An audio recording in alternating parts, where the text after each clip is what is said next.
Well, to the 8th monthly installment of Couch Surfer series at Radio Boise. It's a trademark now, I think. Awesome. Just a few reminders. The restroom is at the end of the hallway to your left. Both are back there. We'll have you come in and out of here if you need to during the performance. And then if you could shut off your cell phones, that would be really great too. So we have a few return guests. How many guys are here for the first time? Awesome. The whole camera crew too. That's how we keep things nice and amateurish around here. Yeah, so just a few notes about Radio Boise in general. We finished our fund drive about 2 weeks ago, and we set new records all over the place. Woo! And so I think we have to thank the advent of a series like this, because since this is our second season, it draws more attention to Radio Boise. People say, hey, these guys are all right. You know, they might look grumpy, but they're and then another way to see us in our sort of,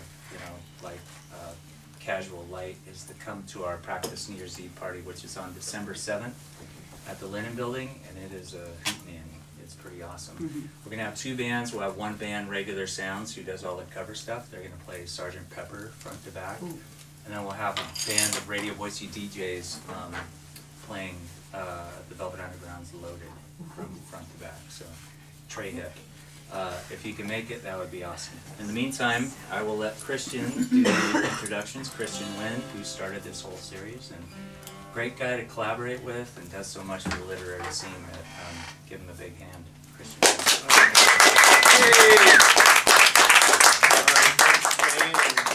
Jonathan Station and Elizabeth, who's out there, I think. But yeah, I just want to say thanks for coming out. And this is our second season doing this at Radio Boise, and it's been just very cool, intimate experiences you'll see. So I mostly just want to let these folks do their stuff. So this is Pollard, who is part of the Sunblood Stories, which was one of the fantastic events last season. Here on the same couch, I believe, or something similar. She's going to be our moderator this evening. I just want to say how much I appreciate really getting to know the people involved with Sunblood Stories and working with them with some storyboard stuff and the Radio Boise stuff, and just I'll just let you take it away because you're awesome. So, yeah. Well, speaking of amateur hour, I don't actually remember how it went last time because it was so fun sitting on the couch and the wine was flowing so strongly. So I put some questions together tonight, but before we get started with everything, this is Diana Forgione, she, they, them, pronouns, non-binary, poet, co-creator of Death Rattle Writers Fest. Thanks for coming. Also one of my favorite people in the whole wide world. We have aka.belle. This is Catherine, Sam, and Mike. Shout out to their two members, Johnny and Molly, that couldn't be here, fit in the room.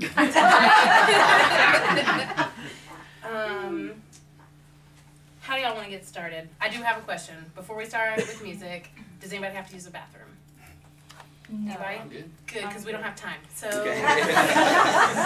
y'all want to start us off with a Yeah, song? let's play one. We're gonna start with For a Fool. Oh. I may not be the smartest girl you ever met.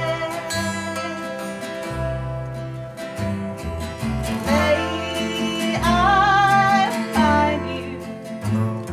I haven't learned everything there is to know just yet. I don't play chess with the girl I know.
For a fool.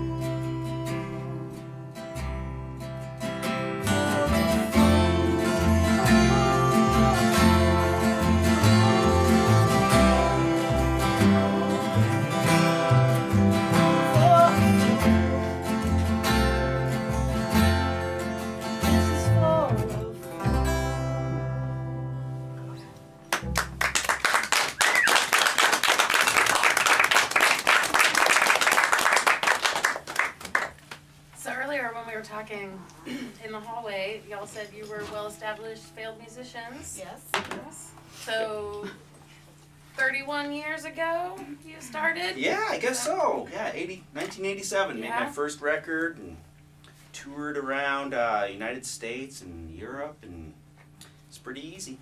I had it Easy. made. Yep. Easy.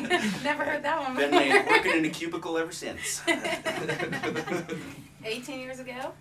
Yeah? Well, I've been making music for longer than that. Yeah. But I didn't actually release anything until about 2000. What were you doing then? I was living in England, Yeah. and been in bands there, and was part of the first thing I actually ever released was part of a compilation, thank you. I knew it started with C. C, magic chord. Yes, so yeah, that was the first thing that I ever released. In England, In England. 18 yes. years ago. Long Yes. time performing Boise musician, clear back to your high school. Oh, yeah. Years. Yeah. Oh yeah, we're talking about records, I guess, Yeah, though. we're talking Okay. about- Pay attention. Oh. Mike? Well, so Sam might be failing like the longest, but I might be failing with the most bands currently. Yeah. How many bands are you performing with? Well, right now I think it's like 4.5. I've got these guys, Hill Folk Noir, El Dopamine, the Hook'em High Flyers, and there's a side project of Hill Folk Noir that's called City Folk that friend Jason Beek is playing drums with us. So yeah, we're all struggling and One of them's about to break. right. Any day now. And Death Rattle just finished up the fifth year. Sorry, I'm behind. 5th year of festivals. How did this year go? It actually went really well. I feel like we went through growing pains about 2 years ago, trying to figure out how to do a festival in a more cohesive way. I don't know if anyone here, I know some of you have been and participated, but it's a writers festival that happens once a year.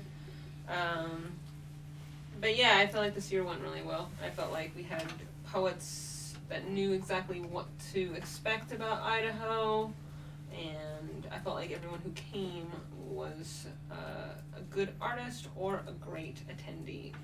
What does that mean? It means that they were polite. That can be hard to find here.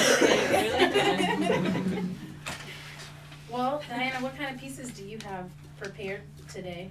I have a lot of sad things. I love sad. I do too. Make me sad. Yeah, well, it's just kind of like weird because I have some right before I came out as being non-binary, and I have a lot. So, heads up for people who, are survivors. I'm also a survivor, so some of my work does reflect that. So I have some work that talks about that, or talks about experience of neglect from childhood or abuse from relationships.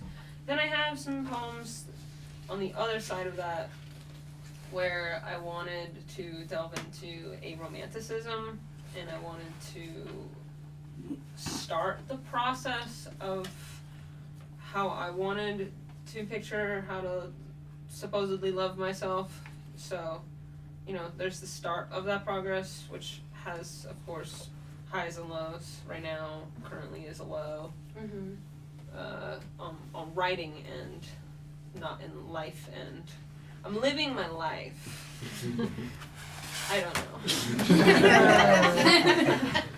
That's what I'm being told, is that I'm living my life. So when you're writing these pieces that you have for us right now specifically, I don't know if you want to pick one. I don't know how you want to do this, but Is it my turn? Well, I'm asking you a question first, okay? when you're writing these pieces, where do you write them? What does the room look like, or the space? What, are you in a car? Are you at work? Or where does the inspiration, I guess, paint me a picture of your surroundings when these things pop in your brain and you're like, fuck yeah, I'm writing about that. It's really weird actually, which has been hard because I used to be able to write a lot the 2 weeks before an event that I got booked for. So it almost gave me this Or you're extra. a crammer. A little bit, yeah. So I have like the collection that I have that is ongoing, but that's so it takes a lot of information in. But I usually get like about at least one piece in every time I get booked. Mm-hmm. But this last 6 months, I would say it's been a lot harder. For some reason, I guess to answer the question, a lot of the times it's an image of something that comes up in my head, and then I start circulating on that for a good week. Like a lot of them are certain memories that like didn't stick well with me, or they were very jarring, or just certain parts of movies, certain parts of songwriting even, like, you know, I know last year, like, Moses Sumney was, like, a huge inspiration for a lot of my writing because he was so tender about aromanticism, and that was something I had never seen before, and that unlocked a lot for me to feel like I could finally go there, because that was such a big thing with my work, was I didn't know if I could ever be tender. So that was, like, a big unlock. So I hope that answers some of the question. Did you bring something tender with you? Oh, I have some tender stuff for later. Bring me something tender. Right now? Yeah, bring me some tender. That was a beautiful segue into your tender side. I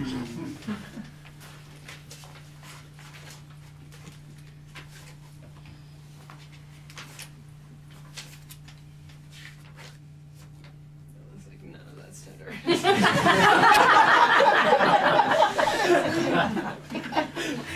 Well, then I'd have to read the collection I did, which a few of you have heard, but it was the beginning of it.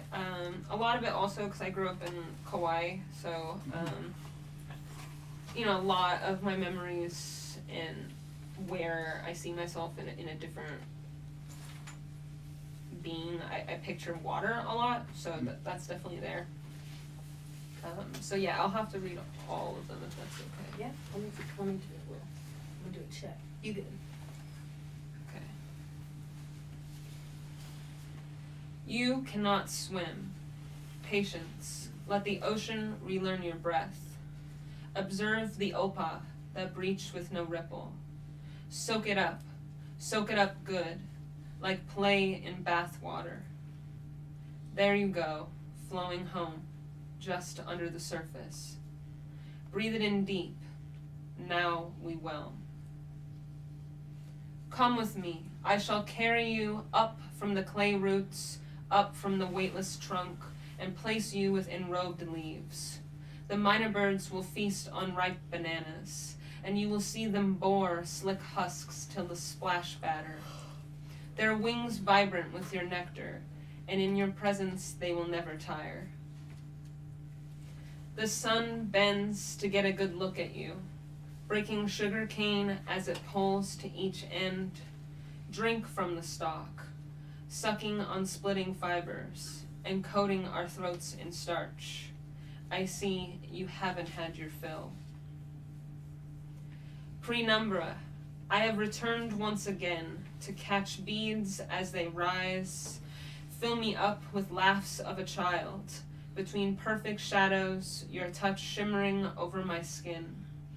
Helplessly, I am yours, the sun still warming the hollow sea. A blossom softer than ripening grain widens itself towards open water. Speak to me. On the eve of your cast, tell me of paradise, where the shape of you carries on still air.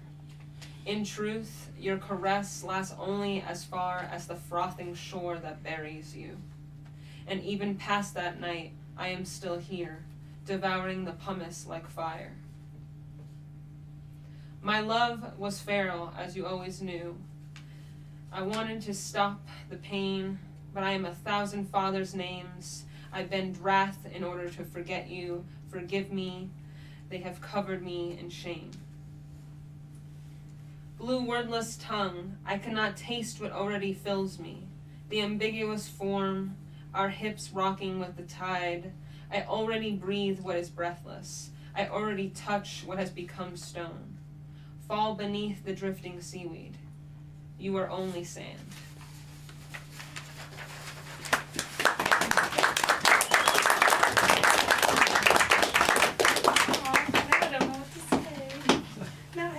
Notes because I don't know what to say. You guys. Okay. We have to shift gears because now I don't know what to say and I have written questions for these exact moments. Do you have any, wow, sorry. Do you have any rituals in your creative process? Yeah, like pertaining to what you were saying before, it's not good rituals whatsoever. It's manicness, dysphoria, sitting in my room crying, sitting in my bed in the dark, not getting anything done, reading a lot of comic books or manga, trying to see how other people write, trying to emulate that, and then go into my own stuff with that new, like trying to see what they wrote and then writing like that and then taking that later and trying to write something different. So that's kind of some of the process. A lot of time there's a lot of visuals that get really locked in my head, and it takes a week to 2 to unlock them all. Like right now, I had a couple of thoughts, but I didn't know how to unlock them in the time frame. But you know, there's this place I went in Maui, which was a bamboo forest, and it had a very weird environment to it. But when the wind hits bamboo, it makes this echo, and it's very haunting. And I'm still trying to process how I want to speak about that and how I want to talk, because I keep thinking about ghosts. I keep thinking about, particularly in Hawaii, people used to talk about the night marchers, which are old Hawaiian warriors who, if you see them, you're dead. But I you know, coming into that place, not being anywhere near my, you know, white people don't belong there, and that place has a lot of feelings to it, and unlocking that and hearing those echoes through the bamboo is something that I'm still sitting with. Yeah, processing. Yeah. So it's a lot of processing. It's kind of a long-winded answer, but you know. It works. It's a process. What about y'all? Do you wanna go first? Or shall Go I? ahead. Rituals. We're on rituals. Rituals. Yeah, creative rituals. Creative rituals. I don't know. I kind of have ideas for things all the time, and it's always in the most inopportune place, usually. So I have to, or I don't know. I don't really have Also, rituals. paint me a picture of the creation. Yeah, same thing. Same question altogether. Sometimes it's at work, and I'll just, something will happen, and I just stick it. Now we have technology, so I'm like, you know, I'll write that, or, you know, speak into my phone and save it for later. Sometimes I've dreamt songs and woken up, and I keep a journal by my bedside. It's usually stuff that has happened to me personally, and it can take a long time to process it. And then, I don't know, there isn't a ritual that I will do that I know is gonna bring something forth. I don't really work that way. It has to be an emotional response to something that I have witnessed or been a part in. You have pretty healthy rituals for creativity, actually. Writing down her dreams and being disciplined about. Oh yeah, I have notebooks everywhere. There's scraps of people. He doesn't like the chaos, but there's just, if you ever come to our house, when you actually haven't been invited, you'll see that it's really messy and there's just stuff everywhere. If you have been invited, it means that we've cleaned the house. tidied up. We live in the But same yeah, kind of there's house. just little, there's scraps of paper everywhere, and it's like, one of these days, this and this and this are all gonna become one thing, and sometimes that's the process, and sometimes it's just, nope, tonight I'm gonna sit down, I'm gonna have a drink, I'm gonna get drunk, I'm gonna write a song, and it'll happen. So whiskey. Yeah, Whiskey's your ritual. whiskey and tequila. I pegged her as a whiskey girl. I Yeah, didn't well, realize. either one, I'm happy. Let's see, what time is it? Do y'all wanna play another song? Y'all got another piece, or Sure. how y'all feeling? We got a Super. song that mentions whiskey. Oh, yeah. Segue. Love it. Fine. I love how these segues are really working themselves out.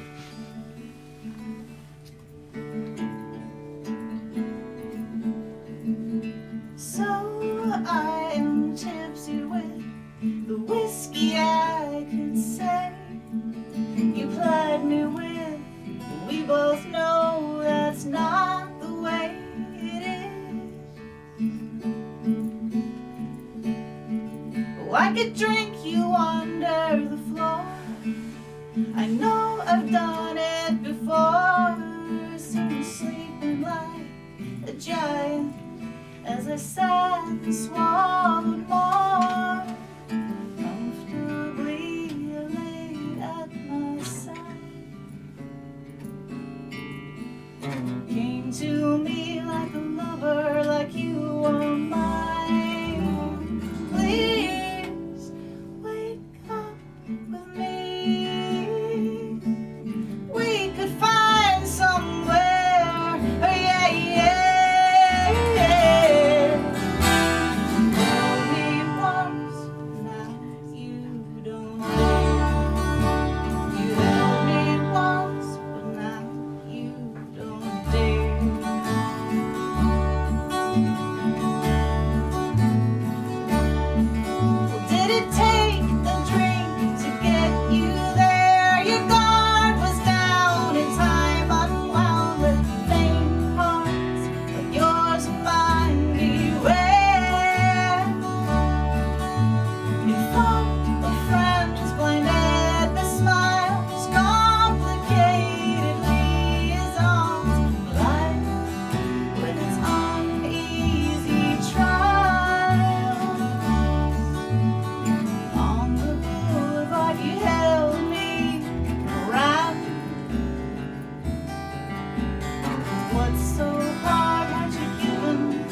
song is about, but this was immediately started thinking about watching you play guitar, and then was immediately thinking about how I wish I really knew how to play guitar. Me too. I'm still learning. And I felt like it kind of really fit a little bit with that theme of just kind of pining over something that you feel like you might not ever have. That was what I got from that. I don't know if that's what your intention was, but that was what I was pulling from what you were just playing. And I really started thinking about like all the times we jammed together as a band, and I'm trying so hard to keep up with John and Ben, and I just can't, because I'm not a real musician. I just make fucking noise, and sometimes it sounds good, and sometimes it doesn't. I am the least musical of anybody. That's how I feel too. But yeah, but no, you're right. That song is about wanting something that you think that you're never gonna have. Yeah. But that song in particular it's when you hear it all as one piece. If you don't know any better, you're thinking it's probably just about one thing, but it's about 3 different people all rolled into the same song, and just taking little bits from each of those relationships and throwing them all together.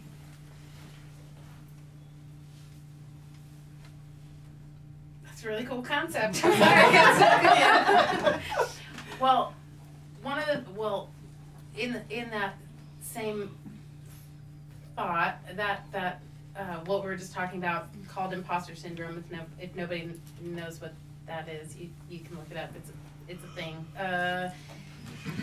It's a thing that I experience quite a bit, being a person of color that looks white, feeling like an imposter on the Black community, and being a musician that is not like classically trained in any kind of way. Like most of the time, like feeling like an imposter of a musician. And I was just wondering if that was a thing that y'all ever experienced. Do y'all feel that? Does anybody here have imposter syndrome? Talk to me about it so I don't feel alone. I was like, you really want us to do the couch surfers? They're gonna know I'm an idiot. They're gonna know.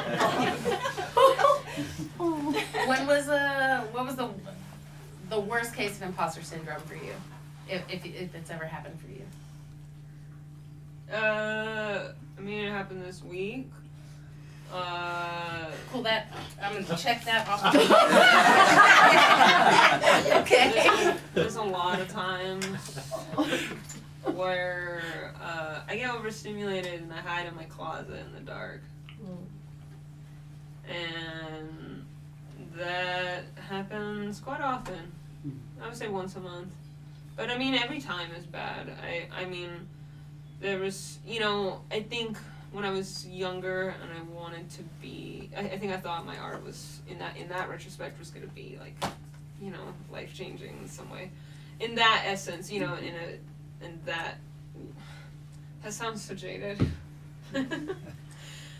I guess what I mean is I, had some infamy complexes with it, because it's like I had a father that was very, every time I did something, it wasn't good enough. Like if I did music, if I did movies, if I was doing any art direction, if I was doing writing, this is what you could do better. It was never what you did right.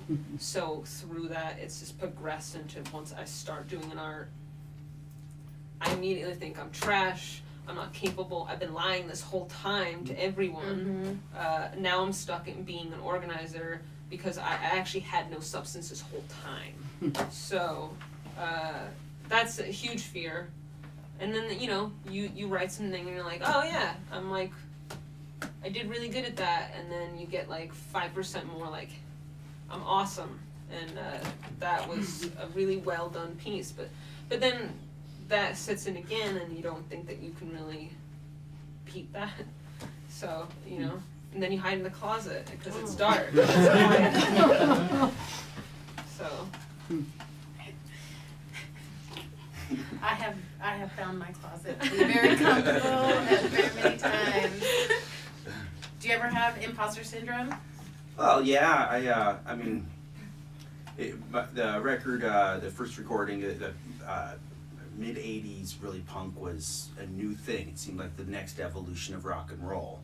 And so a lot of us had this sort of mantra, just 3 chords and the truth, and sort of we were punks. We didn't want to be knowledgeable. I hate to say.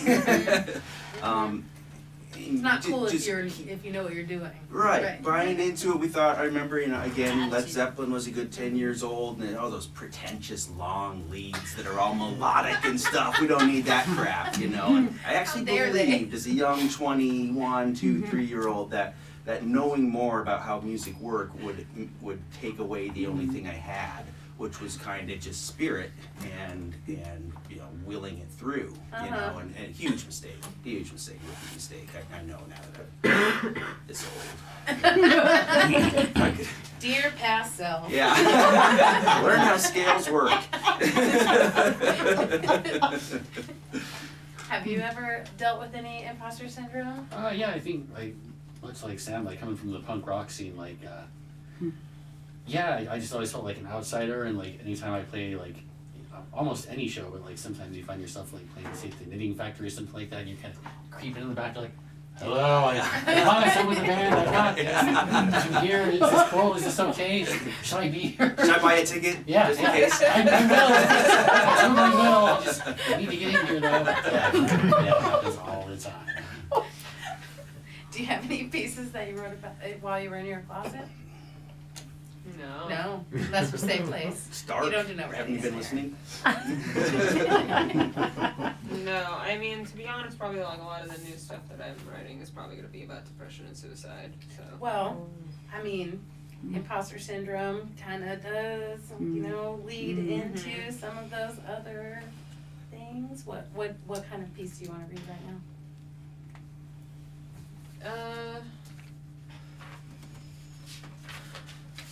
But also don't make me cry again. I'm gonna be really mad at you. The other stuff I have, because I'm trying to save the 2 for. Do you want to do a collaborative? Yeah, do you want? I think that might actually be. Okay. What time Do you is want it? to do About 6:40. Because I think that one, because I brought my dad, so I think the Wall of Water might actually be a good transition. All right. But let me know. All right, I'll give you the nod. So we're gonna try. I'm gonna try. This is a So this is gonna be. Because there's a lot of humidity in here, I think I'm not gonna get a very good tone, so let's play with the fingers and we'll give. Pizzicato, I think they call it in music I school, believe they right? Hey, thanks. Okay, and we got our segue, everybody. So we're gonna start this song. Do you want me to explain this part of the song? Yeah, go. So this song I actually wrote in England. Well, no, I didn't actually write it in England. I lived it in England, and it's a reflection on wanting to go back in time to somehow tell myself at the crappiest point in my life when I was living on a council estate in England, one of the worst council estates in the north of England. I lived next to drug dealers on one side and people who were having raves practically every night on the other side, and I was a single mom with a 2-year-old kid and just wanting to get out. Sorry. I'll lead the crying.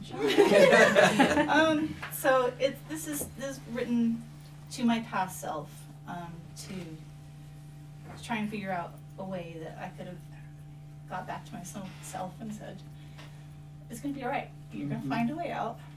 And how do you do that without breaking the laws of time and space? So anyway, the song is called H2L's Is Alive and Well, and then Yeah, I'm gonna try to, in the middle of it, do my piece, which is about a dinner scene. It was a very often dinner scene with my family. We grew up extremely poor, didn't have electricity most of the time. Just from a child's perspective of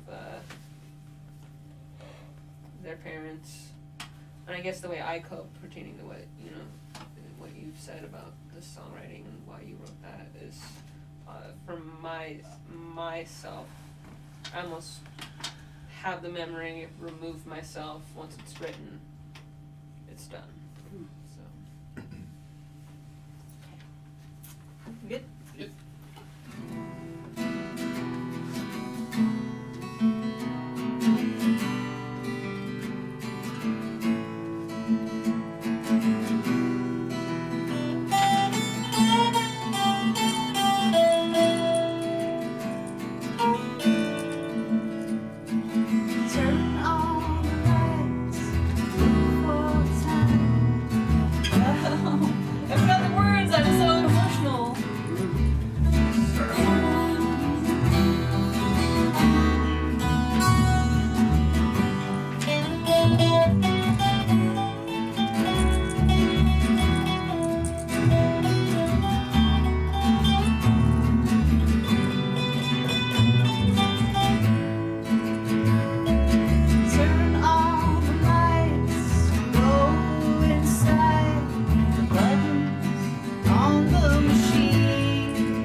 is raining, and my father is serving us dinner.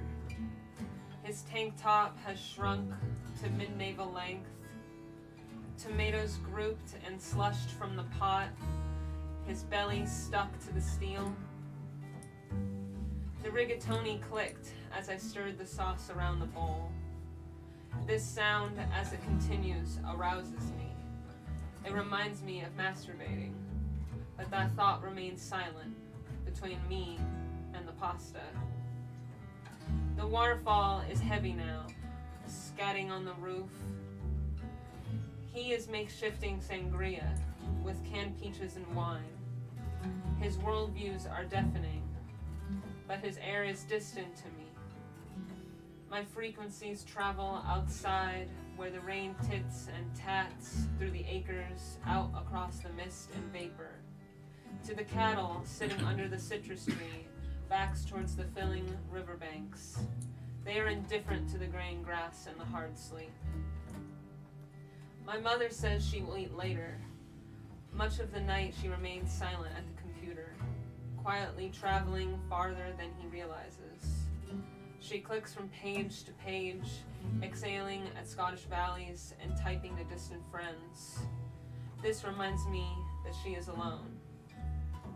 I see a cockroach crawl out from the hard drive, and I am realizing thunder is likely scuttling rats, and they will soon be my countless sheep tonight. Looking around this table and pushing my dish away, I decide I am full.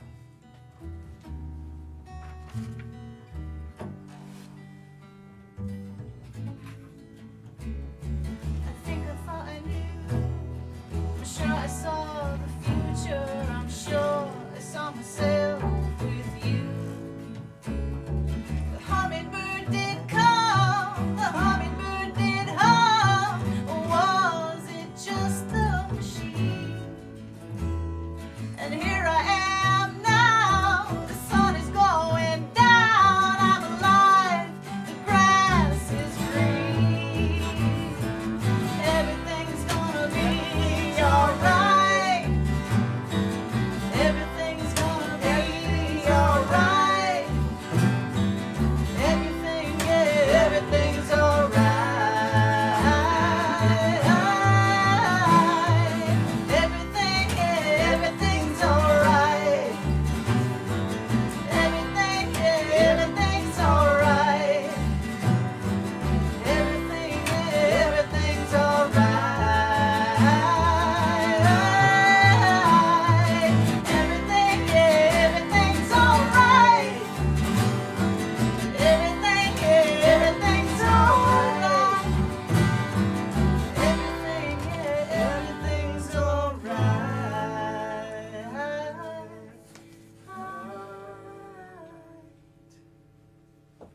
All right. Break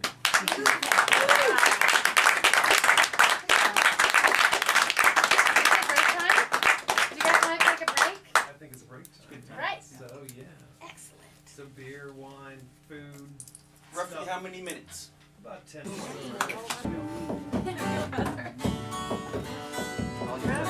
you could have is sauce. You mentioned the way I can feel fancy and you don't have to feel bad. Okay, cool. As long as it's had at least 2 juices. Yeah, and also stuff on top. How would you like to start? Literally. So Speedy, who's on sound tonight, has asked me. Oh, sorry. Almost made it. Just to turn off cell phones, like all the way on the like airplane mode, or airplane mode, or just completely off. So he said he could hear some buzzing of text going on. Could have been me. So, but we're missing one of our artists. Diana. I know. She'll be here. Toilet. Yeah, are you on? You got the back doors. But I just want to say, yeah, thanks once again. And maybe like give a shout out to maybe like when Sunblood is playing next, when aka.belle is playing next. And by the way, you have merch for sale. That's What do you have for sale? We have That's Shirts Yeah. for like sale. CDs. CDs for sale. stickers, downloads. That's an excuse. The real question is, do you have sweaters? That's So you give us sweaters? No, we're They need Christmas negotiating. We're negotiating. My stupid grandma is so slow at things. I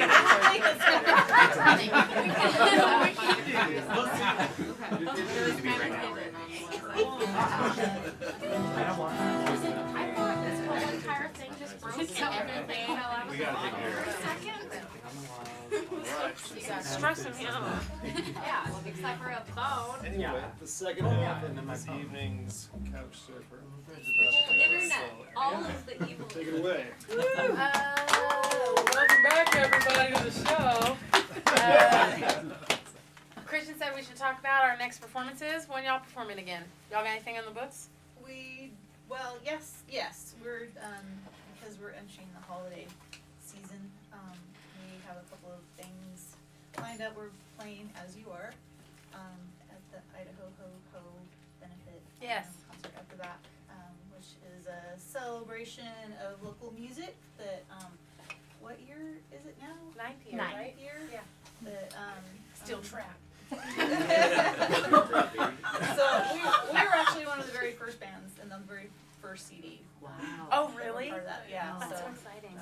we're happy to be invited back and share the stage. And that event That's is, the 8th of December at Visual Arts Collective. and all the proceeds benefit the Women Women and and Children's Children's Alliance. Yeah, that's such a fabulous organization.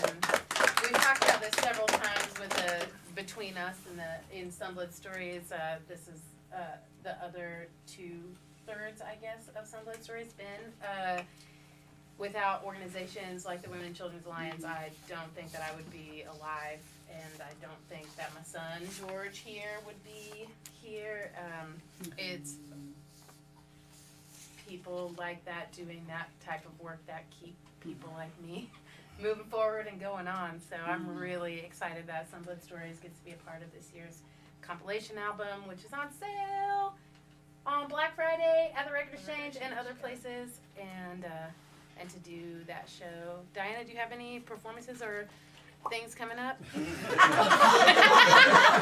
Unless you live in her closet. It's a lot of work. No, yeah, I have nothing going on. Well, okay. I mean- we'll work on that. Yeah. So truth or dare? Truth or dare? Truth. I'm too scared to ever do dare. It's like I don't want to lick dog poop. Well, I mean, there's cameras and other people here. We ain't doing nothing like that. Not tonight. It's YouTube. It's YouTube. You can do whatever. Anything goes on YouTube. Okay, truth. Okay, test truth. Do you want to perform another poem? I can't say anything I'm going to say after dog poop, though. You set yourself up I for know, this. but I didn't know that was what was coming. This is so serious. Can we like at least transition into something that's slightly Okay, wait. Let me What look would at the my... dare have been, though? Yeah, what would? Yeah. Oh, I dare you to perform another piece right now. Yeah. That was a segue into the piece. Let me see. Let me see if I can find anything super sad that I wrote down. In way of questioning, Snow, how did you pick your outfit? That's not gonna work. Okay. Do you have any creative accidents that ever turned into something they were like, okay, that's hell yeah, that's a piece now. That's a thing that I'm working with. I'm looking at my roommates. I'm trying to figure You out. can't phone a friend right now. You need to tell me.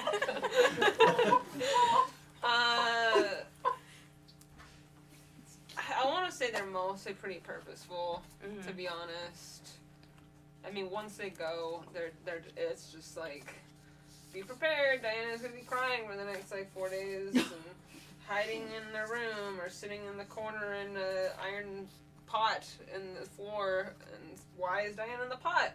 I don't know, because they're literally having a breakdown, and yeah.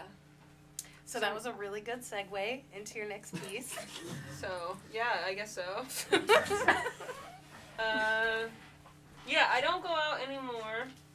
So I guess that's a good transition. I don't go out anymore. I don't really do a lot. I'm trying to figure out my life again. Because I dated someone who was terrible and horrible and a horrible abuser, and it really, it made me really like my house a lot afterwards, because my house is safe. I have 2 wonderful roommates and best friends. I have a great partner now, and I have selected people around me who are good people. But in order to do that, I have to kind of write out some things about this, because yeah, I get triggered quite a bit, which is why I don't go out anymore, because a lot of people say things in bar settings that are really not appropriate a lot of the time for survivors. So I have one about a fridge and neglect, or I have one about synesthesia. Yeah? Okay. Don't be so excited. I'm sorry. Dog poop. Dog poop. I feel bad because this is so serious. Okay. I'm also trying to very much there is one of these pieces where it has Harry Potter in it, but that's because I'm trying to actively get to the point where it's not the Voldemort situation, where we're not hiding that person's name from me. I don't like when other people say his name, but talking about it in safe spaces helps me through this and makes it seem less powerful. So this one is about synesthesia, and I do feel like I have synesthesia, the mirror touch spectrum. There's been times where I've seen people bang their elbow, and I've said ow. And this one was about, this one is a conversation with myself later about a situation that's happening then, and I should have seen a lot of the red flags. And I use the movie Jaws as the opening scene from Jaws, if you've seen it, where the lady goes out in the water, as kind of the whole motif of what's happening.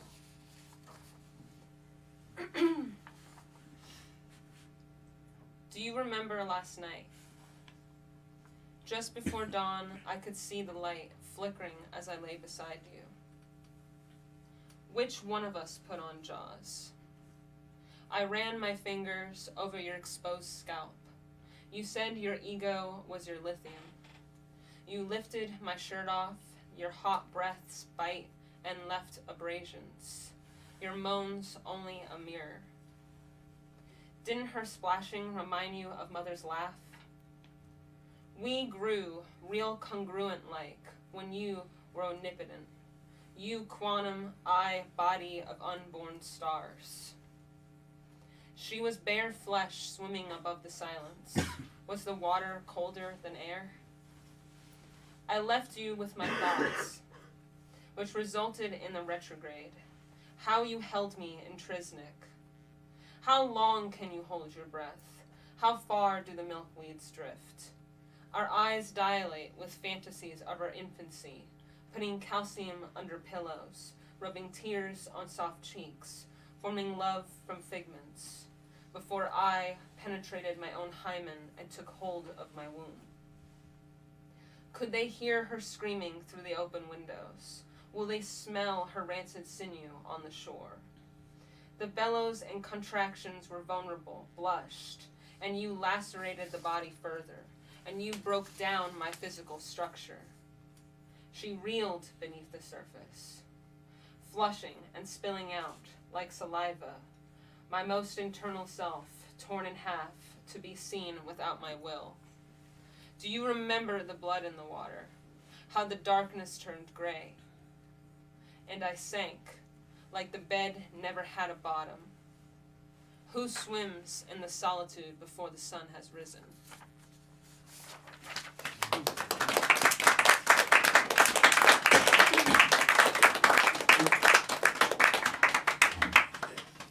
mentioned several times that your newer pieces are based around survivorship. Is that something you want to go more in depth into, or do you want to move on? It's really interesting. It's like a lot of the poets that I really looked up to, I see where they've gone, and I which is honestly like caught me in kind of a situation where like I feel like it's honestly stunted my artwork, because I looked up to about like 3 different artists, and I've seen one turn completely into networking and lose everything that they were. I've seen the other absolutely go into full pain and can't enjoy anything and won't allow themselves to enjoy anything. And then I see the other person who actually just had a death rattle, and I'm not saying that to plug Death Rattle, but Feng Yinchen was like one of my like hugest inspirations for a while, because the 8th house was so violent. Because that's what the 8th house is. It's about rebirth, violence, and sexuality. And it was kind of eye-opening, because talking to her was weird. She's writing a lot of new stuff. Like she basically renounced the book in a lot of ways. Of like, I've moved past this, and I need to see if this book has any worth anymore. So she would do call-outs with people about the pages in the book, or questions, and she would answer with a page in the book. And that was something I really appreciated about her reading, and seeing where her work is now. It's still dark. It's very realistic. I see that there's hope. There's a lot of, there was romance in it. I mean, not maybe what you think like romance as like a, I don't know, posy thing, but there was romance in the new pieces. There was real coping and reality, and I really appreciated what I saw from her. So I guess in that way, from what I saw from Feng Yinchen, like absolutely would I love to come to a terms in my own work where I felt like I could bury some things, but also revive what I thought was needed to both help other survivors and myself live my life again. Yeah, definitely. I know that is a theme in some of the music that y'all do. We have many songs about being, vulnerable people. Would you like to hear one? We have many. I was kind of thinking about maybe doing Mustangs, because it is based on a film too, and I was thinking about putting the Jaws scene into that. Yeah, can we talk about the fact that in Jaws 2 they had the same mayor? Like, they didn't think to just vote that guy out? Like, what the hell? I wasn't trying to make that was what I was thinking about when you were talking, but I was like, this is not appropriate, do not say this. Well, this is very heavy. The book is like terrifying.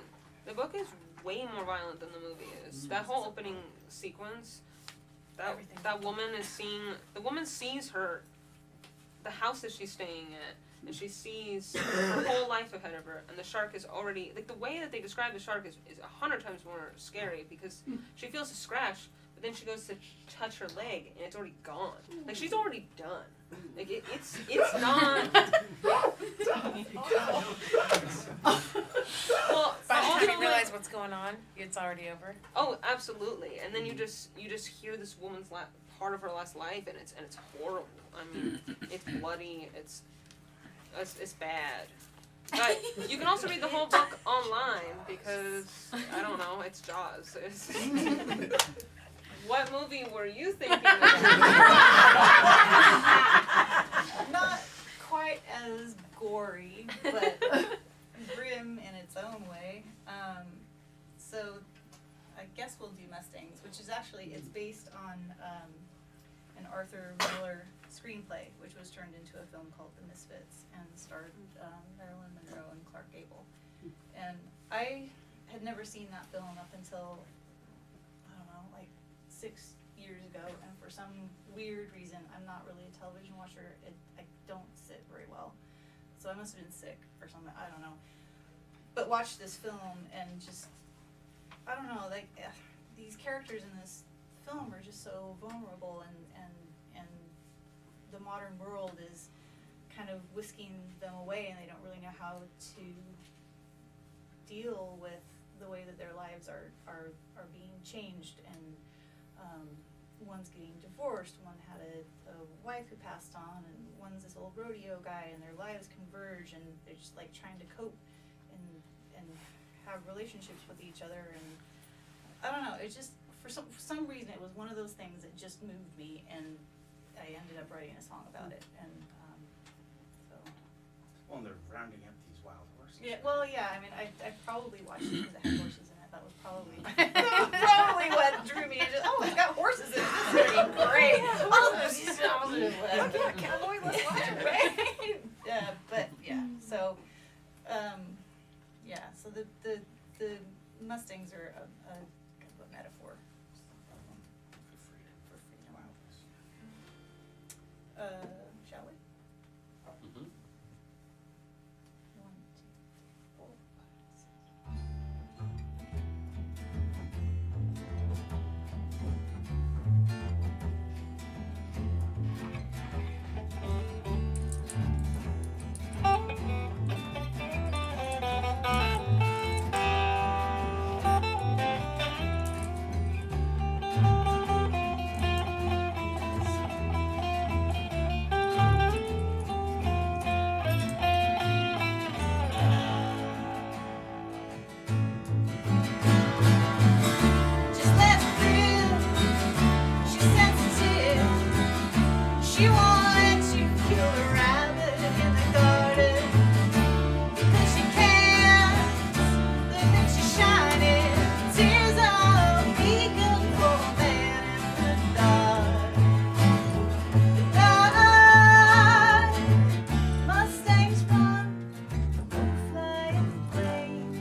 talking about a rabbit in a garden.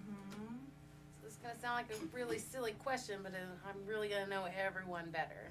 So, if you were a vegetable in that garden, which vegetable would you be, Mike? Vegetables. Oh, man. Worst fruit. I think, no, I was going with the carrot. He's like, all right, I'm right here. Yeah, carrots. Carrots. Interesting Preemptive, choice. yeah. Interesting choice, Catherine. I don't know. I probably an heirloom tomato. Ooh, okay. Sam? How about a gourd of some sort? So, Diana, if you were a vegetable, what kind of vegetable would you be? I like radish. A radish. I think radish is a good pick because the bunnies like them, the worms like them. They're hard to kill. Wow, that's I like good the answer. why behind this. I like this. Yes, thank you for providing that. Anybody else got a why on their choice? I know we got a little bit of like why behind your choice. Anybody else? Heirloom tomato? No? Heirloom tomato? Gourd? No? I don't know. This is Well, how I'm gonna you refer know, to you it's from now like on. Yeah. When I see y'all, I'm gonna be like, Gord, what's going on? Yeah. This really says a lot about all of you. Well, the vine travels. All the vine ones are cool, you know, and It's like word will last through the winter, most likely. but yeah, Those right, of you, if you right. don't disconnect the vine, you know. Kind of yeah. at the end of the Yeah. summer, it's more symbolic there. So. I'm making stuff up. This is the best. Diana, I need to know, what's your favorite Deep Space Nine episode? What? Okay, but I don't. Don't stop the conversation. Okay, Deep Space there Nine. Okay, there are 2 episodes. It's really hard because they're both really good in different ways. There's this one in San Francisco that's about Cisco has to go back in time when the homeless crisis has gotten to a whole complete chaos situation where they've like sectored all poor people and homeless people into these sections where they're basically just like killing them. And Cisco comes in and he is basically the savior of the whole situation. He's the front of the revolution on accident, and then because the guy who's supposed to do it dies like instantly, and then Cisco picks it up. And it's extremely relevant to today and how we treat homeless people. So that's one, and it's a 50-50 because the other one is also really good because he's way better than Picard because he's willing to compromise. He willing to be a good captain in the ways that other people. You can't get me on Star Trek. You know what I mean? I'm trying to condense so much down because basically he starts a whole war. This is better than I thought it was gonna be. No, I know. I'm sorry. Star Trek is really like I love Star Trek. Cisco starts he saves the war by accidentally / knowingly killing a Romulan, which puts the Romulan with the Federation, which is extremely compromisable and a huge discussion on morals, but he did it, and he tells everyone, he's like, I wouldn't trade my decision for the world, and I'm going to sit with this decision till I die. And that was amazing.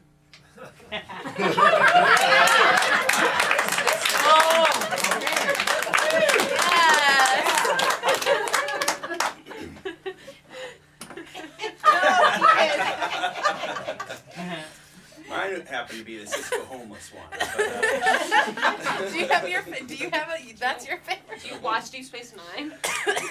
that was the one that I didn't watch very much. So What's your guilty pleasure? Tell me. move on. No, I need to know. Look, I'm not gonna lie to y'all. I love Aqua Teen Hunger Force like too much. When I told Ben, hey, this is my favorite cartoon of all time, he was like, ugh, really? Y'all have to have some secret pleasures. I know. What are they? Oh, Television. yeah. Television. We're talking about television. Yeah. Keep it on TV. I can't. It's so hard for me to sit down and watch TV. So I'll just fall asleep or I'll get up. And Okay, well, check out Aqua Teen Hunger Force. It's 11 minutes. Every I episode. might have that. Yeah, one. 11 minutes. Sam? Super short. Riverdale? You seem like a Riverdale person. We actually watched a Riverdale.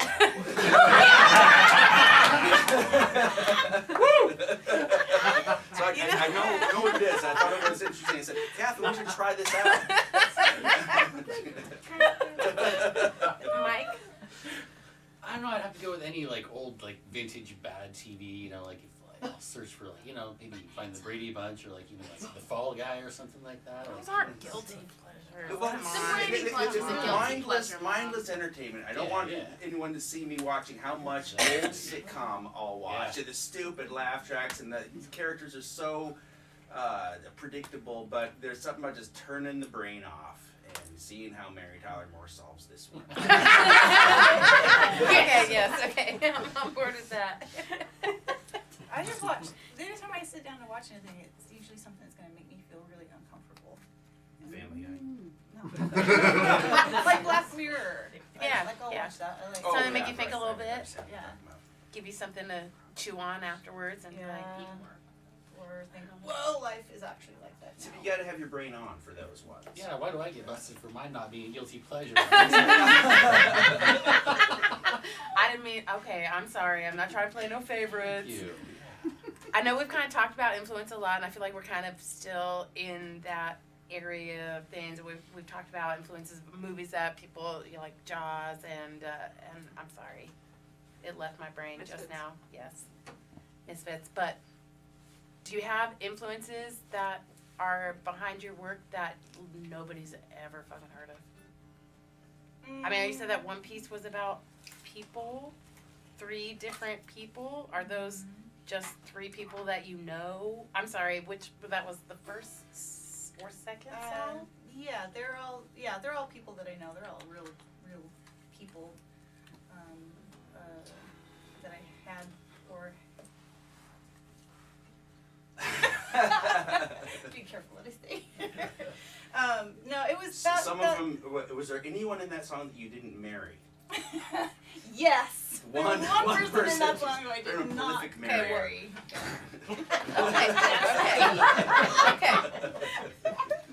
Okay. Diana. One of them got me pregnant. Influences in your work that are not anything we've ever heard of. I mean, all the poets. I feel like no matter what. Okay, there's Warsham Shire. She wrote, co-wrote Lemonade. Warsham Shire's work is amazing. Henry Dumas, Bob Kaufman, Ricky Laurentis. Those are probably some of the big ones for me. And then Feng Yunshen. Mm-hmm. They're all poets. They're all.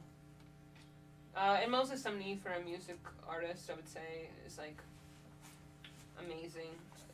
Yeah. Did you just segue into my next question, which was what music influences It depends. your 'cause- poetry? Yeah, I mean, it really depends because there's a lot of like ambiotic music that I feel like sometimes works. Sometimes, a lot of time I don't listen to anything. What are you on right now? I'm kind of on nothing right now. I'm being real honest. Yeah. We That's drove great. 7 hours to Seattle, and we just listened to podcasts. We're unfortunately podcast people right now, fully. That's okay. But I did in Our the friendship's summer. not over. In the summer, I really liked Tirawak. Podcast. Tirawak was really good. Yeah. What are y'all on right now? I am currently. I don't know. I listen to so much music over at the store, Mhm. so I kind of, if I'm home, I like the quiet because I'm constantly. It's just an assault on the senses being at work because there's music and there's all this stuff Mhm. going on. So Totally. I tend not to listen to stuff at home, but I really like to listen to jazz, and like the weirder jazz the better because it kind of clears out all the pop music crap that gets stuck in my head from being at work occasionally. And I mean that in a kind way, but you know, we're a record store and we have to sell records, and so there's a lot of stuff that I wouldn't choose to listen to that I have to clear it out with instrumental music or I don't know, samba or stuff like that, just something really different, just to, I don't know, get those. Cleanse the palate. Yeah, totally. Yeah. What are y'all reading? Before that, we're also recording a record, and that gets to the point where, like you're saying, you don't have that much free time to listen to music, and we have to be studying that, and it's weird how that process kind of isolates what you're doing, because you better be, it's expensive, you better know what the next wrenching job you need to do when you're trying to get these songs ready to go. Yeah, I feel you. It's hard to do anything else when you're recording an album. It's That's all you're doing. Not time Yeah. well spent. Yeah, that's it. Y'all reading anything? I'm currently reading a Christian Winn book. Plug! How, and how But is it so far? It's fine. It's a collection of short stories. Some of are very short. Sophomoric and pedantic.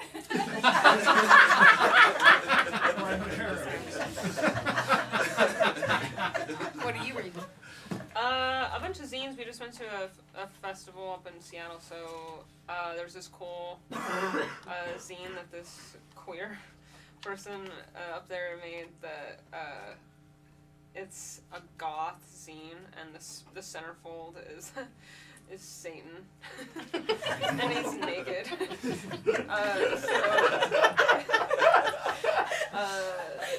Dig, everybody. Yeah, that or like a couple of other comic books right now, like Two Trans, Dustpan. I got it at Death Rattle, and it was awesome. Do y'all want to share another piece? Sure. Do you want to do Devil Loves You? Yeah, let's do The Devil Loves You. I mean, Naked Satan. Let's do it. Yeah. Let's do it. I really love these segues. They're really working out behind themselves. Hang on, I need my. Plectrum? No, I don't need that. I need this. Oh.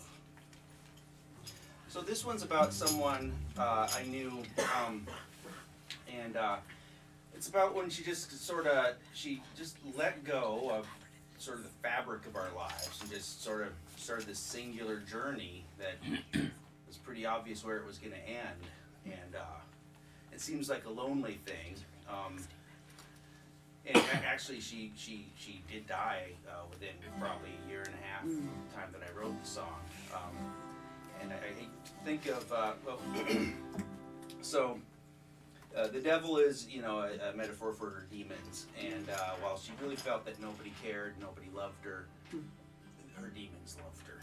So then musically, it's sort of a dark theme placed into a kind of a catchy, upbeat chord progression. So it's just kind of a cheap trick, but I love that shit.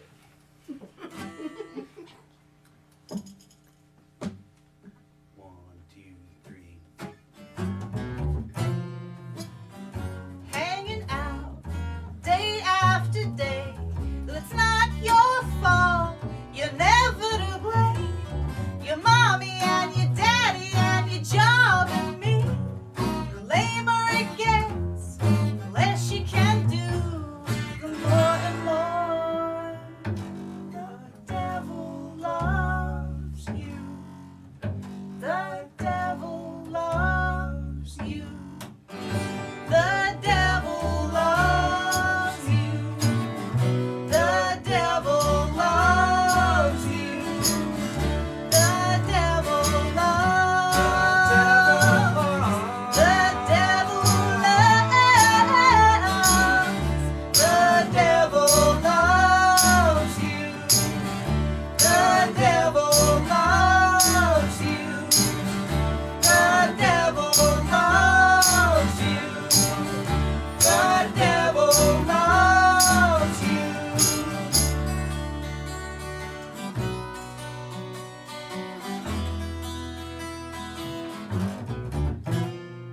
A few bad breaks and now you're screwed.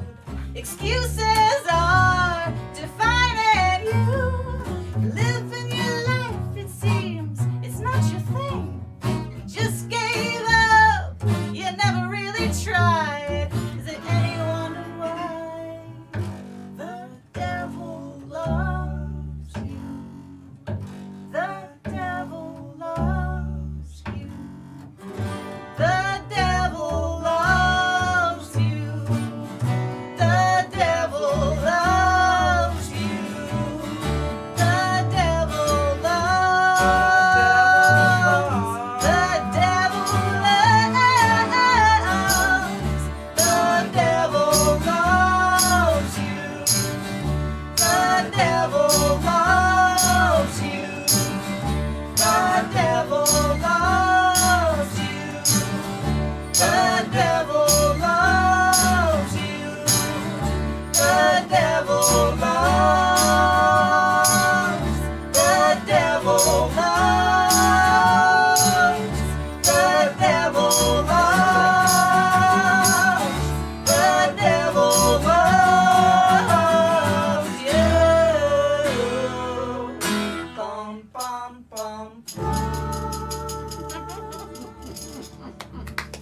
What'd you say?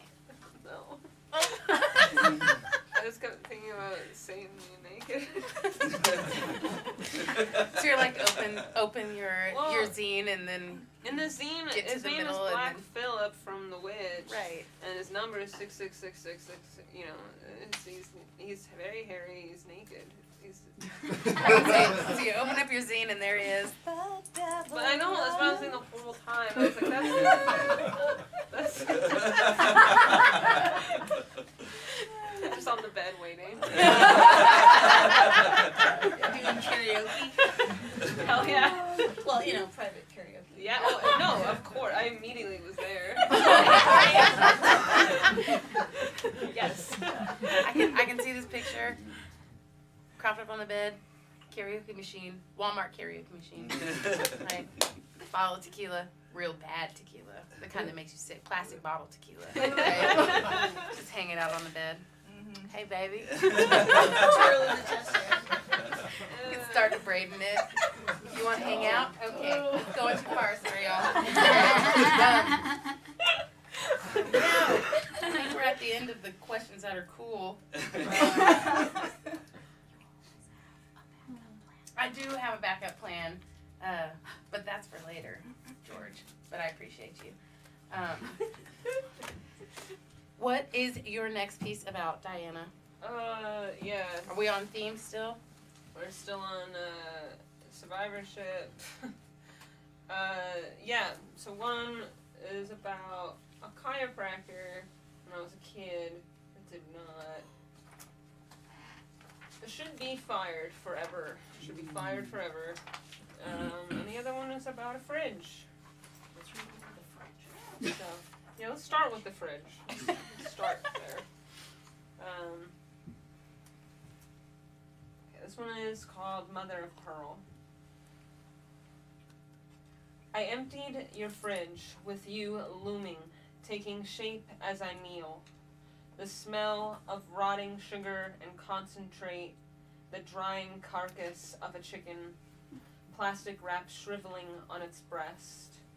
In the farthest reach by the frosting light, a Nagori sake bottle, known as the sweetest rice wine, buried by the flowering mold, the sediment never germinating. Pink, small, boundless, alone. A pearl with no mantle is pain. A mantle encroached upon and pushed out is prey. All of these things are perishable by March 4th, 2015. I say, how does one live in a house of Horcruxes? You opened the seal and made me taste first, as I denied. You pushed our hands to my mouth, and I swallowed the sourness. The adjustment. You were called pigeon toes when you were 10. At recess, the children threw rice as you walked, making popping noises with hooked thumbs inside each and every one of their mouths. They laugh, and you are taken to a physical therapist. Your anatomy was made of budding tangelos and your mother's jasmine. Your namesake means the protector of untamed. Arms crossed, she stood in the corner of the room, believing you are built from oak groves.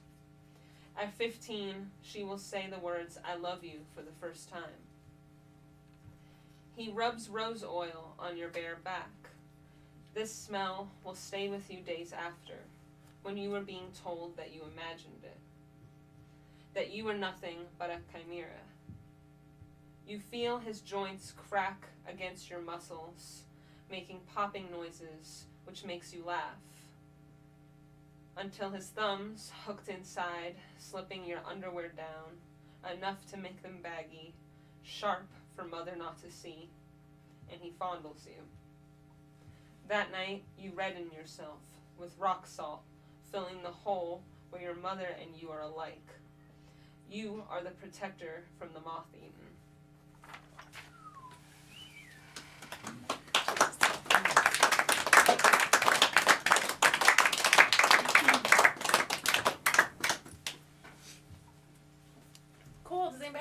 questions? Cool, great, awesome.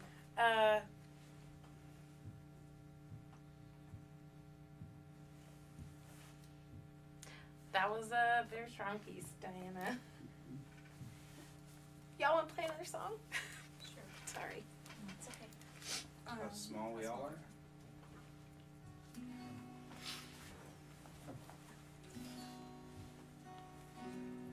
This is not gonna make you feel much better. This is what I live for, y'all. This song is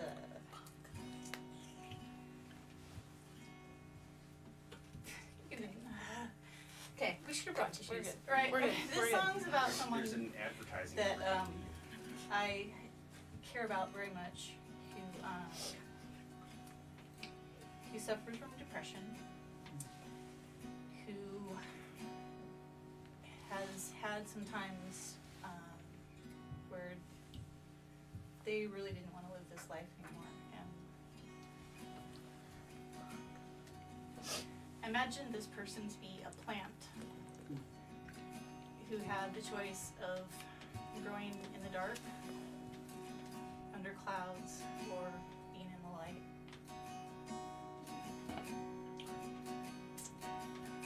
I'll start it when I can I can get the words out without On our crying. new record out in early 19. Anyway, this is called How Small We All Are in the Night.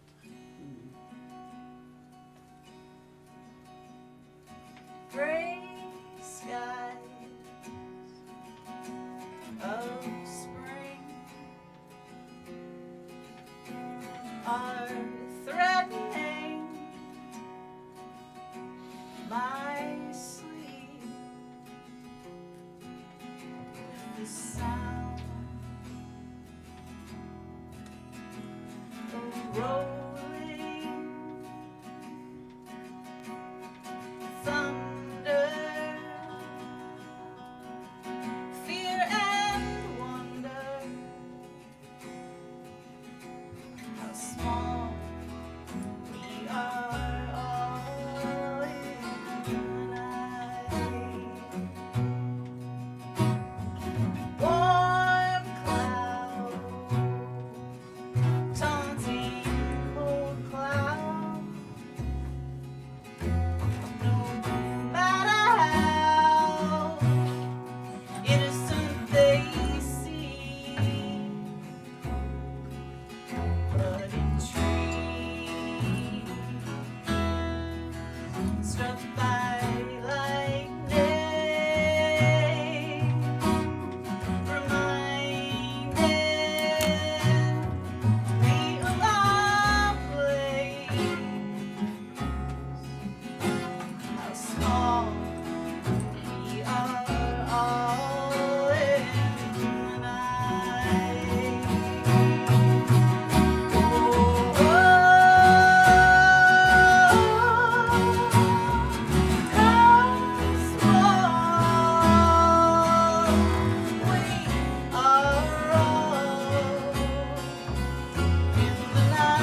album, Yes.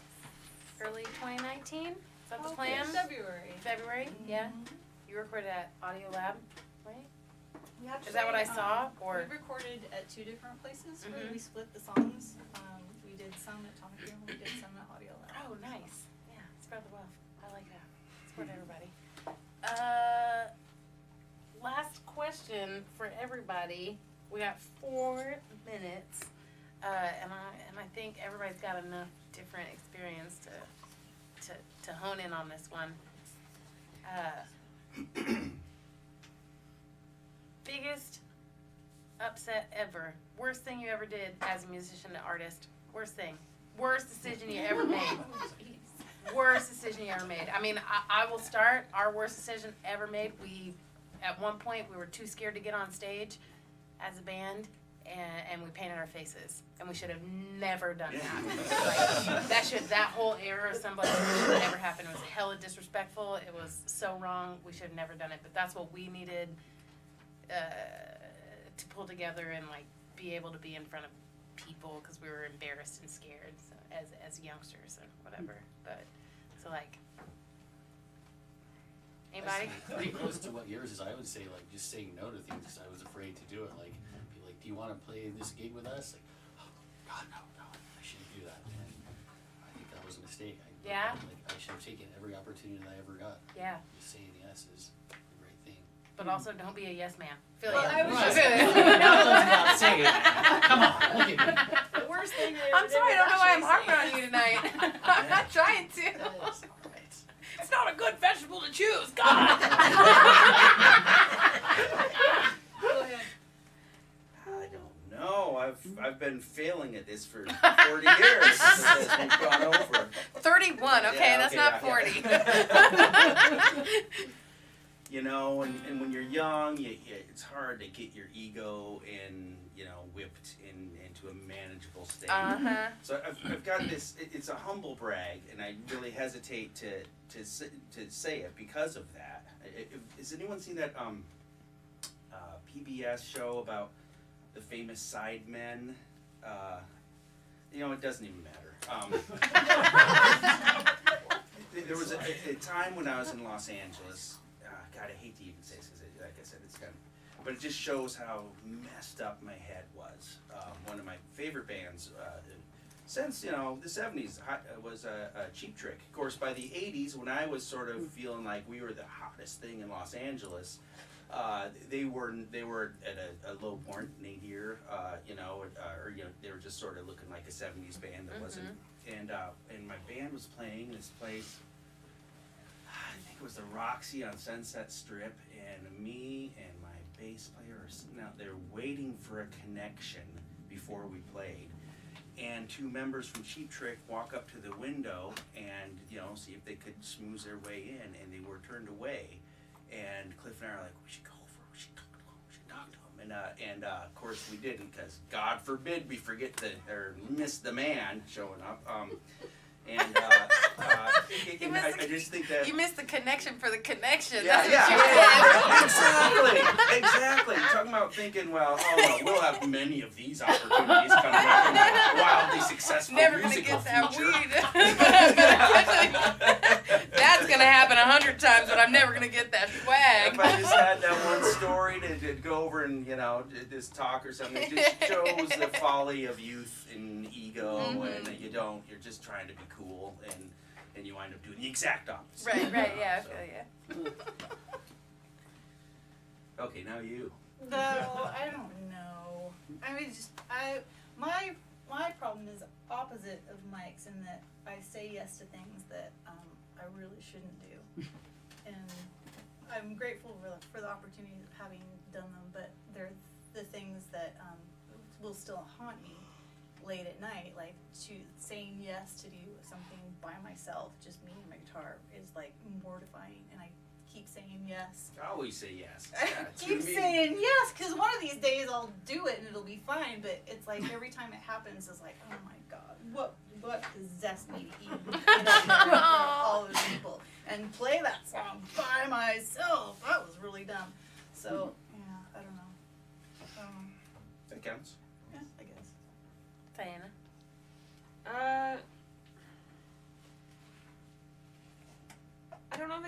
biggest thing, you know. But I had a piece I used to read all the time. It was called American Girl. And it was really, you know, at the time, I thought it was very moving. And I think it is for feminism, but now that I've come out, it feels extremely exclusionary. And I have a really hard time sitting with that piece anymore because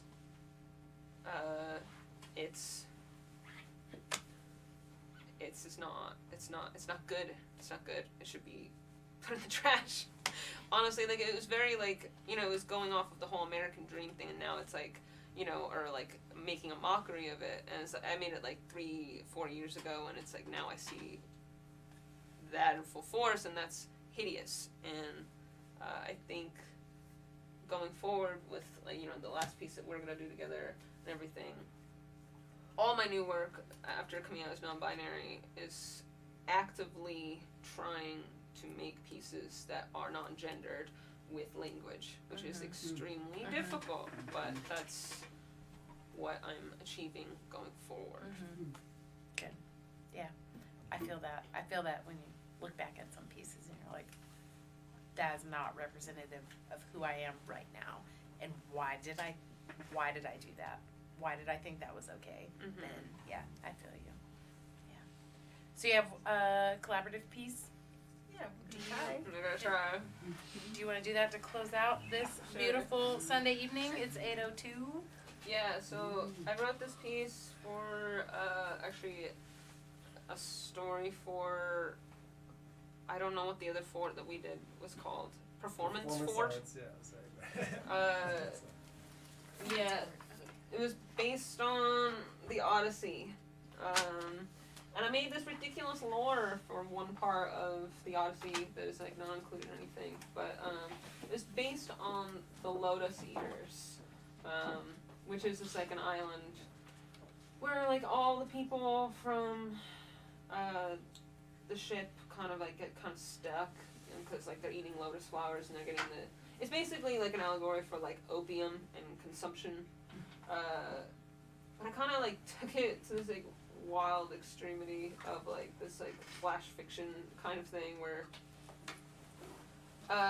it's actually, so it's like it's a prequel of the first person who landed on this island of the lotus flower, which is actually spelled like Lotos, and I made a god that was called Lotos that they worship, that is like a hive mind, almost like the Borg, Star Trek. I'm on board. But kind You're of on board with that? kind of like that kind of hive mind-esque thing. And this person who was, you know, said a person who had a life, consumes it, forgets, slowly is forgetting everything, and because that's what this carnivorous god is doing. It's making you forget because it's easier. That's what this is, like the whole backstory prequel lore is. And then you said that you also had a piece that was based on the lotus, right? Well, it's a song called Lotus Blossom, but That's an interesting history. it has a very interesting history. This is not a song that we wrote ourselves. It's a song from the 1920s, and it was originally called Sweet Marijuana, and it was used in a film called Night at the... the Vanities. Or Yeah, something like Vanities. that. Yeah, nice. I usually forget, but they deemed it too risque, so they changed the lyrics to Lotus Blossom. Marijuana, Lotus Blossom. Makes sense. 'Cause, yeah, I hear it. yeah. I hear it. It's the same. It's the exact same thing. Do you want to start? I guess and get so. your- Oh, yes. We're doing I've it. got your back, don't worry. The first descendant of Lotos. A body replaces a seed, its soul waxing in amber, desiring to membrane with anything warm, with anything breathing. Here, we speak to you. Love is only the necessity of obtaining water, a word made by its own flesh. So you begin to sweat, and slowly your body becomes a stone.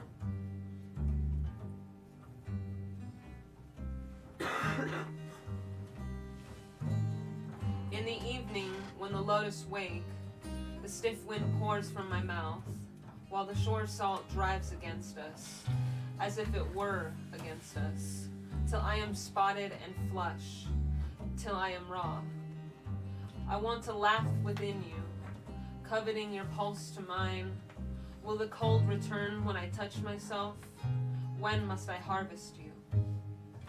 Lotos, have I had no conception in God's silent song? I've disgorged the clay in which forms a man, grieved of past images and obeyed dreams. Was I ever whole? I must be near you, if there is any you. Would that be a life to disregard?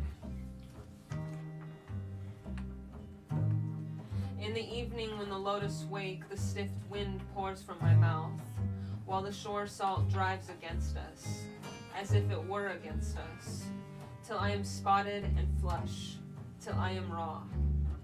I want to grieve inside you, and hunger what no one can swallow. Will the cold return when I touch myself? When must I harvest you? The conversation with whom I speak is nameless. No, I wanted to stop, but I am the poltergeist of 1,000 fathers' names. I bent wrath in order to forget you. What is an odyssey without gods? What is a memory if you cannot be remembered? Forgive me. I have eaten the last petal from the lotus, and they have covered me in shame.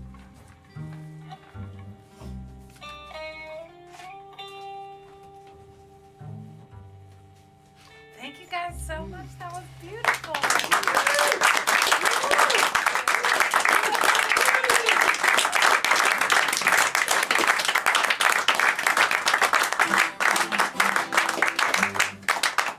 That was beautiful. All of this, absolutely. So, high five. Good job. So great and such, emotional, like really interesting, wonderful stuff. And yes. What's Amber's vegetable? Oh. Vegetable. Yeah. I'm a Brussels sprout, y'all. Oh, I can't didn't know that. I don't know if that would be. Yeah. fairly I am a obvious. sword of Brussels I just want to say thanks so much. I know you guys keep talking about like imposter syndrome and all that kind of stuff. Very real. And also, none of you are fucking imposters. You do the stuff, and I guess like it's so great to actually see you gathered here together to do all this in the time. And we didn't talk politics outside of Jaws, I don't think. This is the mayor for Jaws. Right. We were going to talk politics. I totally thought we were only going to talk about I politics. was like, there is a war on sharks. There's always been a war on sharks. We can if you want. We got one more in us. But we didn't, I mean, just the importance of what you all bring is I brought the you all in there, so I guess I don't know about you, but just as artists and just like work with smart, insightful people to the Radio Boise, sort of in studio stage is awesome. So thank you so very much. Thanks for Thank showing you up. for Yeah, having thank you. Thank you. Buy a t-shirt or a sweater. You can order your sweater. Order the sweater. We'll be back actually, I think December 9th, with Katie C.L. Young, the poet. Also Ari Sakala, who's a wonderful, she's a storyboard assistant director, and also just like a wonderful librarian artist, human, that's going to be the moderator next time, and it's going to be, Elin Jewell, by the way. Yeah, so that'll be pretty cool. So thanks so much, and enjoy your night. Thanks for having us. Thank you.